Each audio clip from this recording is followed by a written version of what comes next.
Imagine Cristiano Ronaldo playing football in the 1950s. No modern sports science, no million-dollar paychecks, just muddy fields and teammates who smoked cigarettes. But here's the scary part. His career might have ended before he turned 25. The reason why will completely change how you think about modern football. What happens when you take the most physically perfect athlete of our time and drop him into an era where players smoked during halftime, where doctors told injured players to drink red wine? The answer is more shocking than you think. Picture this. It's 1950. World War II just ended. Most people don't even have TVs yet. And football? It's totally different from today. Players earn less money than factory workers. Training means running laps and doing some push-ups. That's it. The fastest players back then would be considered average today. Now imagine dropping Cristiano Ronaldo into this world. He has 3% body fat and can jump 31 inches high. He trains obsessively every single day. Does he dominate the game? Does he change football forever? Or does the 1950s destroy him first? Let's find out. The moment Ronaldo steps onto a 1950s field, everything is different. First, let's talk about the ball. Today's footballs weigh about 410 grams. The 1950s leather ball, when dry, it weighs 450 grams. But here's the problem. When it gets wet, it soaks up water like a sponge. It can weigh over 1,000 grams. That's more than twice as heavy. Players got concussions all the time from heading these waterlogged balls.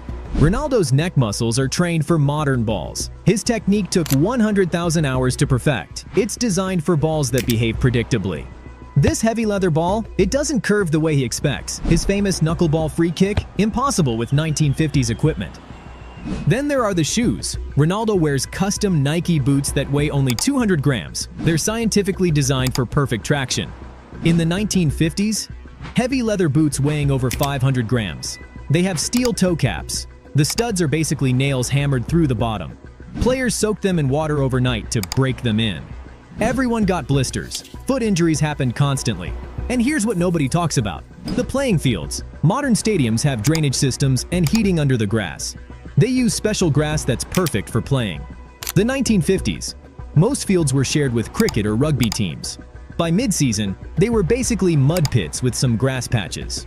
Ronaldo's explosive speed reaches 33.98 kilometers per hour on modern fields. On these muddy surfaces, cut that speed in half. But wait, the real problem hasn't even started yet. Ronaldo's entire playing style is built on systems that don't exist in the 1950s. Modern Ronaldo thrives in formations like 4-3-3 or 4-4-2. These systems have specific positions and movements. The 1950s, they play 2-3-5. That's 2 defenders and 5 forwards. The whole strategy is kick the ball forward and hope someone scores. There's no such thing as a winger cutting inside. Wingers stay on the sideline and cross the ball. That's the job. Nothing else. Ronaldo's signature move is drifting to the center and finding open space. In the 1950s, managers would yell at him. They'd say he's lazy, that he's abandoning his position. They'd scream at him to stay wide. In the 1950s, teams train maybe 3 times a week. Training means running laps and maybe playing a practice match. No gym work. Actually, gym work was considered bad for footballers. No nutrition plans, no recovery strategies. Players eat steak and chips before matches. They drink beer after training. Some smoke cigarettes at halftime. Ronaldo does 3,000 sit-ups every day. He has a whole team helping him: physiotherapists, nutritionists, and sleep specialists. He uses special freezing chambers and altitude tents for recovery. In the 1950s, people would think he's weird. His teammates would make fun of him. The media would call him soft. Here's the truly shocking part. His obsessive professionalism might actually hurt him. In the 1950s, football isn't a science. It's a working-class sport played by working-class men who have second jobs. The culture shock would be devastating. But the culture is nothing compared to what happens on the field itself. Modern football has VAR, bans for dangerous play, and yellow cards for hard tackles. The 1950s. It's basically legalized assault. Tackling from behind isn't just legal, it's encouraged. 2-footed lunges, standard. Slide tackles aimed at the player instead of the ball, part of the game. Referees let almost everything go. The philosophy was simple. Football is a man's game. If you can't handle it, play something else. Today, Ronaldo is protected by rules and his own speed. Defenders can't touch him without risking cards. But in the 1950s, defenders are told to put him in the stands. And they can. repeatedly, without consequences. Remember, there are no substitutions until 1965. None. If Ronaldo gets injured, he either plays through it or his team plays with 10 men. There's no rotating players, no load management. You play Saturday, you play Wednesday, you play Saturday again. 50-plus games a season on mud fields with brutal tackling. The injuries in this era end careers. Bert Troutman, a goalkeeper, once played an entire cup final with a broken neck. Duncan Edwards, one of the best players of the era, died at age 21 from injuries in a plane crash. Medical care is primitive. A torn ACL often means retirement. Concussion protocol doesn't exist. You just shake it off. Ronaldo's body is a finely tuned machine built through modern science. But machines break when you use them wrong. And the 1950s would use him very, very wrong. Here's where it gets really interesting though.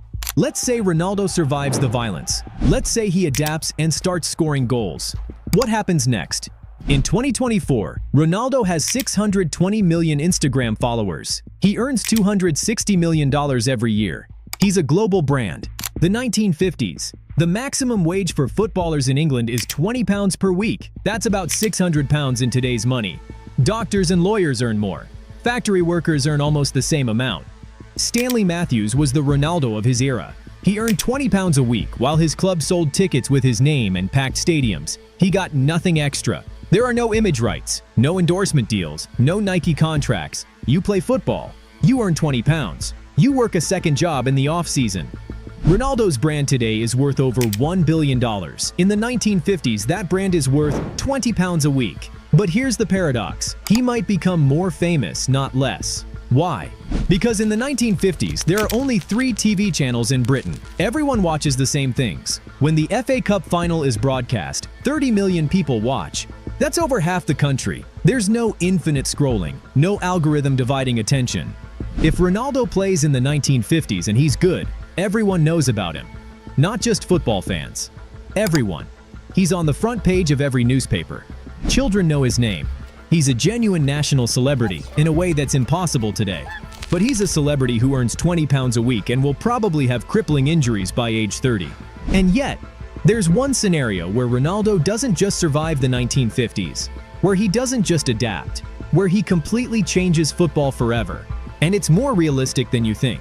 Here's what really happens if Ronaldo plays in the 1950s. He becomes football's first professional athlete.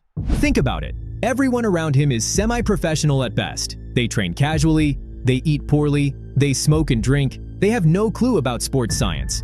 And then there's Ronaldo. He treats his body like a science experiment. At first, they mock him. But then he starts outrunning everyone, outjumping everyone, outlasting everyone. By the 60th minute, when everyone else is exhausted, Ronaldo is still sprinting. And slowly, the smart players start copying him. Why does he eat that? Why does he train like that? Why is he always stretching? Ronaldo doesn't just play in the 1950s. He drags the 1950s into the future. He introduces protein-focused diets. He introduces gym work for footballers. He introduces recovery science. Things that won't become normal until the 1990s. Ronaldo brings them in 1952. And here's the truly shocking part. He might extend his career, not shorten it. Why? Because while everyone else is destroying their bodies with cigarettes and alcohol, Ronaldo is preserving his. When the average career ends at 30, Ronaldo is still playing at 35, 37, maybe 40. He becomes a medical miracle in an era that has no explanation for him. The maximum wage gets removed in 1961 because players fight for it. But what if Ronaldo speeds that up? What if his dominance and obvious value force clubs to break the wage cap illegally?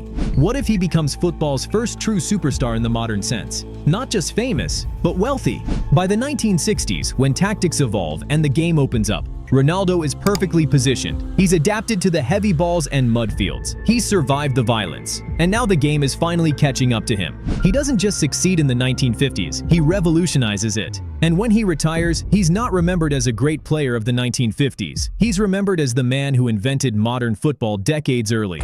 So what if Ronaldo played in the 1950s? The era might have broken him. The violence, the equipment, the primitive tactics, it's all designed to destroy athletes like him. But there's another possibility. Maybe Ronaldo's obsessive professionalism and scientific approach don't just survive the 1950s. Maybe they transform it. Maybe the 1950s doesn't change Ronaldo. Maybe Ronaldo changes the 1950s.